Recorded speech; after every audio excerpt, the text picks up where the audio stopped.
Tamzari aduga welcome back to my channel. Ado ai si thau chong gi be doctor le. Ado ngasi se ai party ma cha toine se da mai tai gi nga ta oirani. Chiche oi gi moi se le mina ba iche singa ma posting chat pagi du gi party tau doi party le ye ba dinner party ne ba. Ado chat pagi do dinner party chat bai damak da get ready with me tau se ba ai ko loina ngasi aina party chat da kamai kamai ai gi outfit kamai na no aina makeup kamai na do ngasi punamak mayam da ula ke share tar ke do party ki su ula ke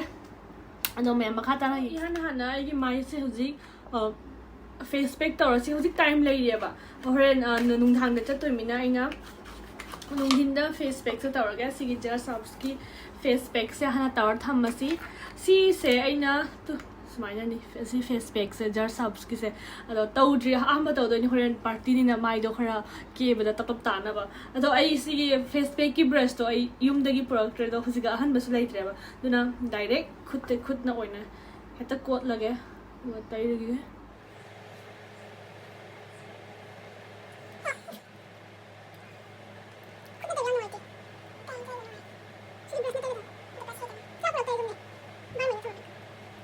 isi kang 15 to 20 minutes tam hai to isi na ta tho ni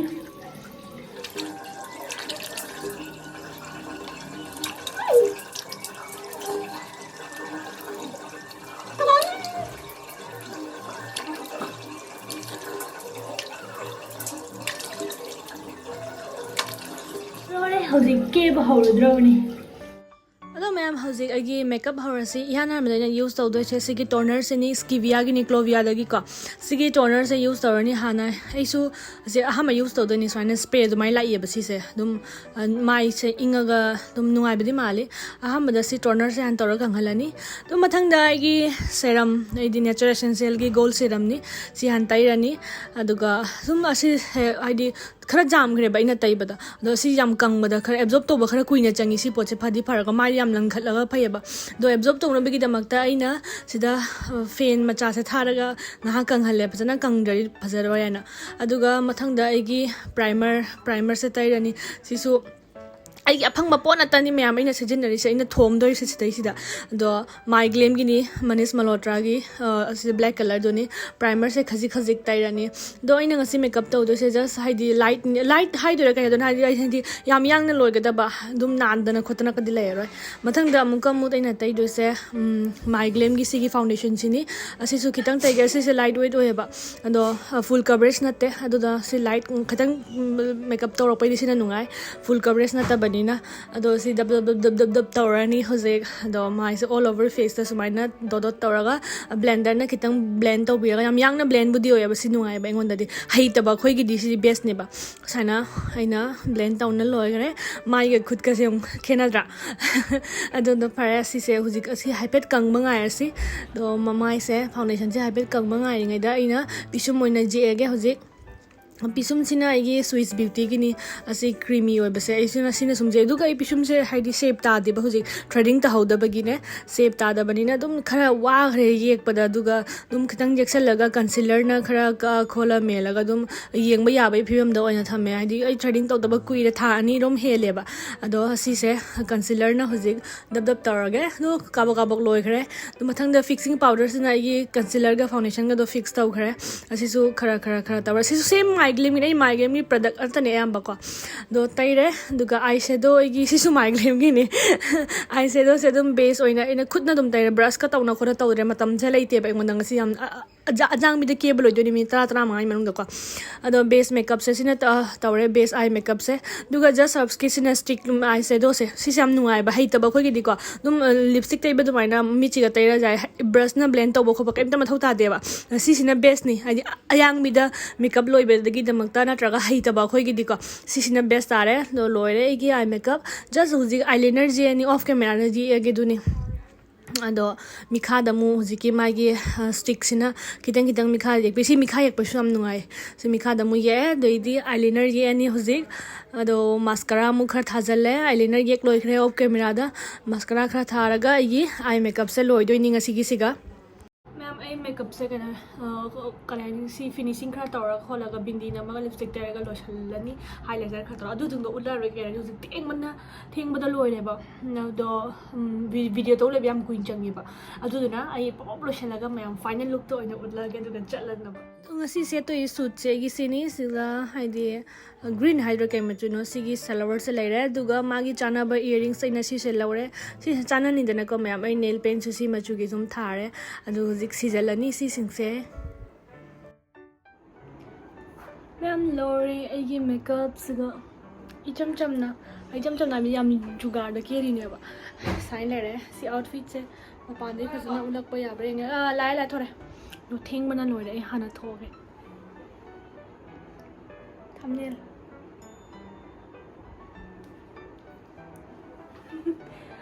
thoge thing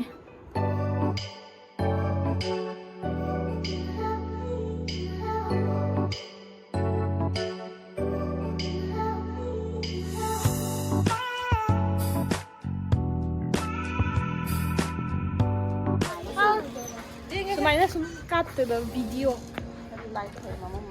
Koi thore masik chat thore. Chale re.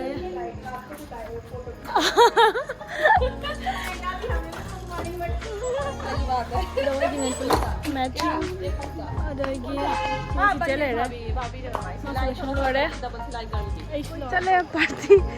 Nang pose ya je je ngau siga. Wow. Nah ni yang couple. Gom lat na bra khana ga maya na jana bi chala ro maning na sa koi chang ni sigani sai ga tham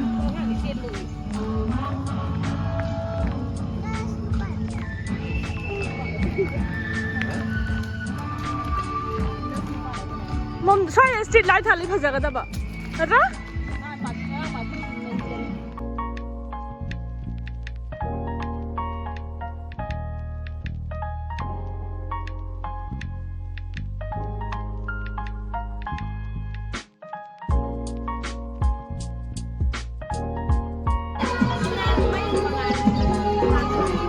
Sweetie, nang pazaya siga, yung ausda.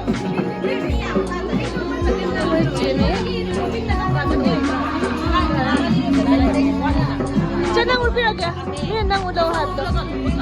Pazaya.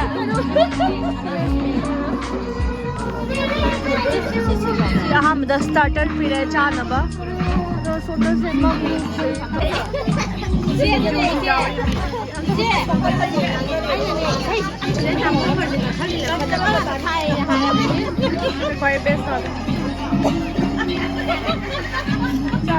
Sao xí anh à? Đi đi một đâu đi nè? Ai đi đi một hồi nè bà? Say mummy ba si table si jami atay loy lag so na din na.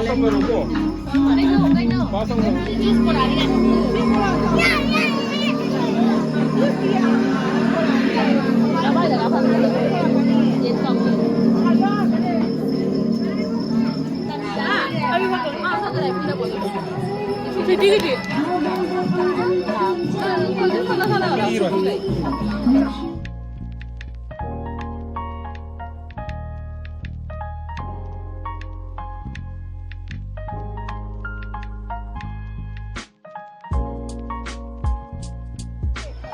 May amang so na may once niyo naman yung sinjari. Kasi ako'y kanta madi sanatomba gi posting ang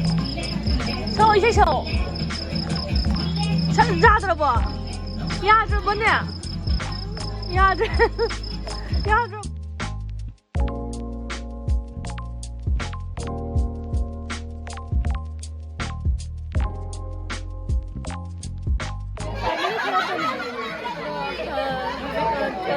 Starter lore. No worry matai sanari kami dum chamna jam formal party mun de dum chamna mete ka koi dum pun bagi tani je ma ki farewell ki bo ida ma posting check bagi so mani mus lai ma khata yang si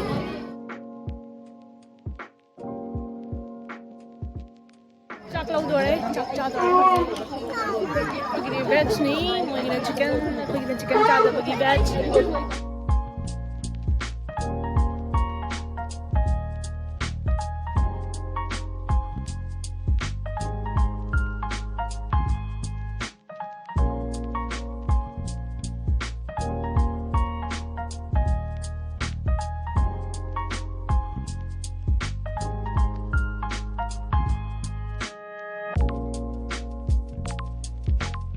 ꯂꯧꯗ꯭ꯔꯕꯣ ꯂꯧꯔꯦ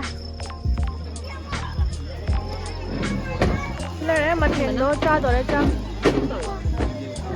ꯆꯥꯛ ꯆꯥꯈꯤꯒꯦ ꯆꯥꯛ ꯆꯥ ꯂꯣꯏꯔꯒ ꯑꯃꯨꯛ ꯊꯦꯡꯅꯔꯁꯤ ꯑꯗꯣ ꯆꯥꯛ ꯆꯥꯕꯗꯤ ꯚꯤꯗꯤꯑꯣ ꯀꯥꯞꯄꯔꯣꯏꯒꯦ ꯆꯥꯛ ꯆꯥꯛ ꯀꯥꯞꯄꯗ ꯅꯨꯡꯉꯥꯏꯇ꯭ꯔꯦ ꯀꯥꯞꯄꯤꯔꯛꯀꯦ ꯍꯥꯏ ꯇꯧꯔꯣ ꯍꯥꯏ ꯍꯩꯕ ꯅꯪꯁꯨ ꯍꯥꯏ ꯇꯧꯔꯣ ꯅꯪ ꯄꯦꯄꯔ ꯆꯥꯕ ꯍꯥꯎꯕ꯭ꯔꯥ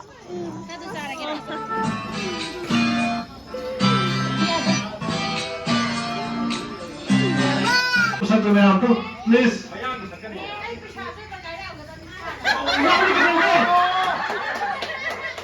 खंदे मया हो जिना ने जिंदगी से इंसान तो रिपो तो मागी मैदान में तो मैं जिना ने यारों भी सुनो जिना उदाई जिना दीदी की जिना ने कोई मी मम्मी ना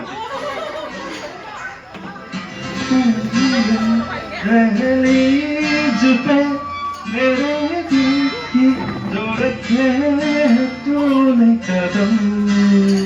तेरे नाम पे मेरी जिंदगी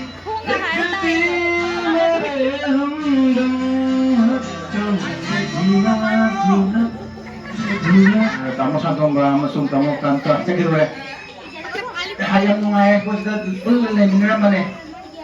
to sige re hayo la kado kadi heme holiday ko kusi na to mate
Sweetie kay hana hale sweetie tumning magi do party am nungai khre mi myam phasana enjoy tawgre maitai ngakni asida leiba maitai pun masanam nungai ado mayam sun choidina nungai ramgane ni khali video yengba mayam punama ado mayam ai dusi bidu na gi channel sa subscribe to sanbiro ado duga share su tawbiu baba ai channel sa now ano babudi natte yamna no bu sunatte duga yamna liba mak sunatri adum grow ina ba mayam ne help tawbiu baba ai su doina views kar kholaga video semning bagi adi kahani Mitron harga ithil jam phaweba adudo fauna bana mayamna support to view aduga mathang video semjarake aduga lamba soiba ke kamyam yar sunga pi gani do ngasi gi decide lo sela si mayam thanks to thenge pung 12 ta dare do bye bye good night